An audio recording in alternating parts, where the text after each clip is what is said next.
پاکستان اور ترکی کے باہمی اشتراک سے بننے والے ڈرامہ صلاح الدین ایوبی کی بات کرتے ہیں۔ ڈرامے کے لیے آڈیشنز کا سلسلہ جاری ہے اور میڈیا رپورٹس یہ بتا رہی ہیں کہ ہزاروں امیدواروں نے آڈیشنز میں حصہ لیا، جن میں پاکستانی فنکاروں کی ایک بڑی تعداد شامل تھی۔ یعنی پاکستانی فنکار بھی اپنی قسمت آزما رہے ہیں، لیکن صرف 60 پاکستانی فنکاروں کو ان آڈیشنز میں گولڈن ٹکٹ ملا ہے، جن میں سے 18 کا تعلق لاہور سے بتایا جا رہا ہے اور 42 فنکار ایسے جن کا تعلق شہر قائد سے یعنی کراچی سے ہے۔ ان آڈیشن سے متعلق مزید بات کرنے کے لیے مشترکہ پروڈکشن کے پاکستانی شراکت دار ڈاکٹر کاشف انصاری صاحب ہمیں جوائن کر چکے ہیں۔ ان سے ہم جانتے ہیں کہ آڈیشنز کا ماحول کیسا چل رہا ہے اور ابھی تک کہاں تک پہنچ چکا ہے۔ کاشف صاحب بہت شکریہ وقت دینے کے لیے، گڈ مارننگ۔ سب سے پہلے تو میں یہ جاننا چاہوں گی کہ یہ جو آڈیشنز چل رہے ہیں ابھی بھی ہو رہے ہیں آڈیشنز، کیونکہ 60 پاکستانی سلیکٹ کیے گئے ہیں، کچھ لاہور سے ہیں، کچھ کراچی سے ہیں، یہ مرحلہ مکمل ہو گیا، اور کتنے لوگ جو ہیں بتائے گا فائنل ہوئے ہیں اور ان کے کردار کیا پتہ چل گیا وہ کیا کریں گے؟ جی بسم اللہ الرحمن الرحیم۔ آپ لوگوں کو ایک دفعہ پھر شکریہ کہ آپ نے اپنے خوبصورت پروگرام کا ہمیں حصہ بنایا۔ پاکستانی آڈیشنز کا جو فرسٹ فیز ہے وہ کمپلیٹ ہو چکا، جس میں کہ ماشاءاللہ 60 لوگ سلیکٹ ہوئے۔ تقریباً ہمارے پاس 6000 سے زیادہ اپلیکیشنز آئی تھیں صرف کراچی میں، اس کے بعد پھر پنجاب سے، انٹیریئر سندھ سے، لاہور سے وہ الگ تھیں۔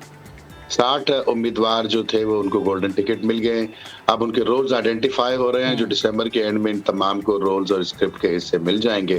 اور اس کے بعد ان کی ٹریننگ جنوری کے پہلے ہفتے میں شروع ہو جائے گی انشاءاللہ ترکی میں۔ اس کے بعد سیکنڈ راؤنڈ ہوگا جو فروری مارچ کے درمیان ہوگا انشاءاللہ آڈیشن کا، اور اس میں دیکھتے ہیں کہ 40-45 لوگ اور لیے جائیں گے انشاءاللہ۔ مجھے تو امید ہے زیادہ لیے جائیں، کیونکہ ہمارا یہ خیال تھا کہ 25% اداکار اور اداکارائیں پاکستان سے ہوں گی، تو ابھی تو ہم بہت دور ہیں اس ہدف سے، تو امید ہے کہ زیادہ سے زیادہ لوگ اس ڈرامے کا حصہ بنیں گے انشاءاللہ۔ کاشف صاحب انٹرسٹ تو شو کیا جا رہا ہے، لوگ آڈیشن دے رہے ہیں، یہ بتائیے گا یہ جو آڈیشنز ہوئے ہیں کیا اس میں نامور پاکستانی فنکار بھی شامل تھے؟ اور یہ بھی سنا ہے کہ پاکستانی فنکار آڈیشنز میں ناکام بھی ہوئے ہیں، آپ بتا سکتے ہیں کہ کون کون سے نامور فنکار ہیں جو کہ منتخب نہیں ہو سکے اس میں؟ میں نام تو نہیں بتانا چاہوں گا کیونکہ یہ کانفیڈینشیلٹی ہے، یہ غلط ہو جائے گا، لیکن بے شمار پاکستان کی ایک کیٹیگری کے ایکٹرز اور ایکٹریسز ریجیکٹ ہوئے ہیں۔ ریجیکٹ کا لفظ استعمال نہ کریں تو بہتر ہے، مطلب ہے کہ وہ شاید اس کریکٹر پہ وہ سوٹ نہیں کر رہے تھے، یہ کہا جا سکتا ہے۔ سوٹ نہیں کر رہے، آپ نے بڑی خوبصورت بات کیا، آپ نے سوٹ نہیں کر رہے، کیونکہ یہ ایک مشن ہے، یہ ایک ڈیفرنٹ لیگ ہے، مکمل طور پہ ڈیفرنٹ لیگ ہے۔ یہ کوئی نارمل روٹین ڈرامہ نہیں ہے، یا فلم کی کاسٹنگ نہیں ہو رہی ہے کہ جی والد کا رول ان کو دے دیں یا بھائی کا رول ان کو دے دیں۔ ہمارے بہترین ایکٹرز ہیں، بہت ہی باصلاحیت اداکارائیں ہمارے یہاں موجود ہیں، لیکن اس ڈرامے کی نوعیت ہی مختلف ہے اور اس کی ضرورت ہی مختلف ہے۔ جب ڈرامے کی نوعیت مختلف ہے تو پھر کردار بھی ویسے ہی ہوں گے، اور کردار ایسے ہوں گے تو ان کو پورا کرنے والوں کا بھی کی شخصیت بھی ویسی ہی ہونی چاہیے۔ ٹھیک ہے، اچھا سر یہ بھی بتائیں، جیسے ہم کہہ رہے ہیں کہ ہماری فلم انڈسٹری کے کافی سارے لوگ آئے، آڈیشنز انہوں نے دیے، اور وہی بات ہے کہ وہ کریکٹر پہ وہ سوٹ نہیں کر رہا ہوگا انہیں کریکٹر۔ اگر اس کے علاوہ کوئی اگر آڈیشن دینا چاہے، جیسے کہ کوئی بھی شخص ہے، میں ہوں یا میرے کو ہوسٹ نئے اداکار جو نئے ہیں، اگر وہ آڈیشن دینا چاہے تو اس کا بھی ذرا ہمیں طریقہ بتا دیں کہ کیا دے سکتے ہیں یا نہیں۔ دیکھیے میں بتاتا ہوں، فروری مارچ میں سیکنڈ فیز ہوگا انشاءاللہ، اور سیکنڈ فیز میں جو ہے وہ مونولوگز دیے جائیں گے، اور ایک دفعہ پھر اچھا یہ میں بڑے مزے کی بات ہے، کاسٹنگ ڈائریکٹرز اور کاسٹنگ اسسٹنٹ ڈائریکٹر دونوں خود پاکستان میں موجود تھے اس پورے پروسیس کے دوران۔ ایک ہفتے کا وقت انہوں نے لگایا اسلام آباد، لاہور اور کراچی میں، اور یہ باقاعدہ جو کیریکٹرز ان کے دماغ میں ہیں جو لکھے گئے ہیں اب تک، ان کو مد نظر رکھتے ہوئے یہ آڈیشن ہوئے ہیں۔ تو اب جب مارچ میں مزید سیکنڈ سیزن اور فرسٹ سیزن کے اینڈ کے کیریکٹرز ان کے دماغ میں تیار ہو جائیں گے اور لکھ لیے جائیں گے تو مزید یہ کینوس بڑا ہو جائے گا انشاءاللہ۔ ہم دوبارہ اناؤنس کریں گے، دوبارہ اس طرح سے ایک روڈ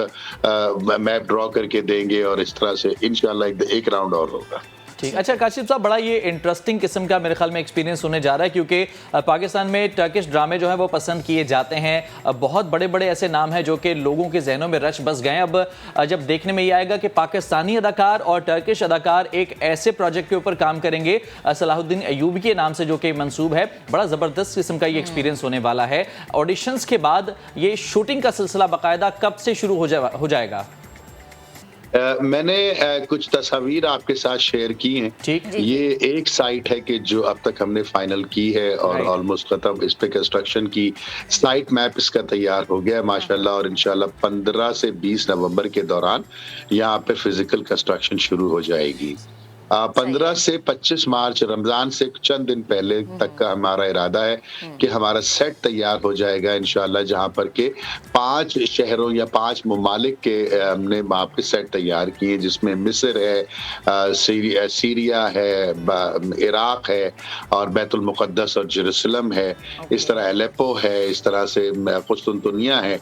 تو وہ تمام سیٹ انشاءاللہ مارچ کے دوسرے سے تیسرے ہفتے کے درمیان تیار ہو جائیں گے. طیب اردوان صاحب اور عمران خان صاحب اس سیٹ کی جو ہے وہ کا افتتاح کریں گے انشاءاللہ, اور وہاں پر شوٹنگ رمضان کے فوراً بعد, کیونکہ رمضان کا مہینہ آ جائے گا اپریل میں, تو میرے خیال ہے مئی کے پہلے ہفتے میں شوٹنگ شروع ہو جائے گی, اور جون جولائی کے مہینے میں ہم اس کو ٹی وی پہ آتا دیکھیں گے. چلیں اب بس ہمیں جون جولائی تک انتظار کرنا ہے. اچھا سر, مجھے یہ بتائیں کہ خان صاحب سے بھی ملاقات کا سنا تھا کہ ان سے بھی ملاقات ہوئی, تو میں چاہوں گی ذرا اس ملاقات میں ہونے والی باتیں, کیونکہ جب ہم نے دیکھا کہ ایرچل غازی کو لوگوں نے جب دیکھنا شروع کیا, پسند کرنا شروع کیا, تو وہ ایک ایسی چیز تھی کہ ہر کوئی اس میں مبتلا تھا. مطلب میں یہ کہوں, اگر اپنا ایکسپیرینس بتاؤں تو مجھے تو خواب بھی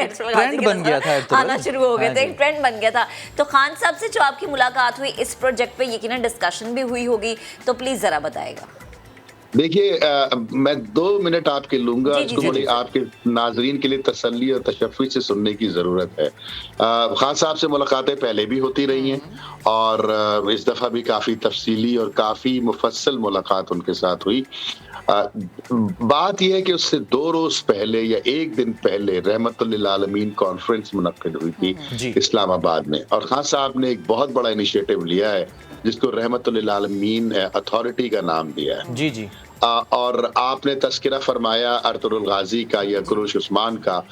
تو یہ تمام جو ہیں ان کی حکایتیں یا ان کی جو بات چیت ہے, جو ان کا پورا تاریخ میں سلسلہ ہے, وہ بہت تھوڑا سا ہے, 2 4 5 پہ صفحات کے اوپر ان کی تاریخ میں ان کے بارے میں معلومات ملتی ہے. لیکن جس شخصیت کی ہم بات کر رہے ہیں وہ ہے حضرت رحمت اللہ سلطان صلاح الدین ایوبی صاحب, جن کے بارے میں ہزاروں لاکھوں پیجز کی تاریخ موجود ہے, جو نہ صرف مسلمان مصنفوں نے لکھی ہے بلکہ غیر مسلم مصنفوں کا اس میں کردار زیادہ بڑا ہے, جس میں کہ سر فہرست نام جوناتھن فلپ صاحب کا ہے. اور میں چاہوں گا کہ آپ کے ناظرین ان کی کتابوں کو گوگل پہ سرچ کر کے پڑھیں. تو خان صاحب نے جب رحمت للعالمین اتھارٹی کا نام دیا, تو اس میں میں نے اور سینیٹر فیصل جاوید صاحب اس میں کلیدی کردار ادا کر رہے ہیں. ہم لوگ آگے بڑھے اور شہزاد اکبر صاحب ہیں, ایک اور بہت بڑا نام ہے پاکستان کی انڈسٹری کا. تو ہم سب نے مل کے یہ بات خان صاحب سے کی کہ دیکھیے محمد مصطفیٰ صلی اللہ علیہ وسلم میرے ساتھ, میرے ماں باپ اور 7 نسلیں ان پہ قربان, ہمارا فرض ہے ان کو پہچانوانا. یہ جو غیر مسلم ہمارے نبی کی بے حرمتی فرماتے ہیں, یہ جو کرتے ہیں, اس میں قصور ان کا نہیں, قصور ہمارا ہے. اور آپ نے جو یہ اتھارٹی بنائی ہے, اس اتھارٹی کا جو مقصد آپ نے بیان کیا عوام کے سامنے, یہ پورا سیریل اور یہ پورا مشن جو ہم لے کے چلیں, وہ ان تمام خانوں کو فٹ ہوتا ہے جو خانے آپ نے تیار کیے ہیں, اور رحمت للعالمین اتھارٹی کا قیام وجود میں آیا ہے. اور جس کردار کو ہم نے چنا ہے وہ ہے سلطان صلاح الدین ایوبی صاحب, جن کے دور حکومت میں نہ صرف اسلام اور قرآن کی حکمرانی تھی, بلکہ محمد صلی اللہ علیہ وسلم کے بتائے ہوئے طریقوں پہ کیسے زندگی گزارنی ہے بحیثیت ایک حکمران انہوں نے کر کے دکھایا. اور اس کے بارے میں جو تاریخ کے اوراق جب آپ پلٹیں گے, تو غیر مسلموں میں جس میں عیسائی اور یہودیوں کا زیادہ لکھاوٹ آپ کو ملے گی, اس سے اندازہ ہوتا ہے کہ کس طرح سے وہ لے کے آگے چلے. تو یہ جو پروجیکٹ ہے, جو رحمت للعالمین اتھارٹی ہے, جو پاکستان کے وزیر اعظم نے شروع کیا, جو ہمیں پچھلے 1400 سالوں میں ہم اکثر موقعوں پہ بھول چکے تھے, یہ وہ وقت اب آ چکا ہے کہ دنیا کو محمد صلی اللہ علیہ وسلم کی شخصیت سے متعارف کرانا ہے, اور اس متعارف کرانے کا ہم وہ ہتھیار استعمال کریں کہ جو دشمنوں نے نعوذ باللہ ان کی بے حرمتی کرنے کے لیے استعمال کیا.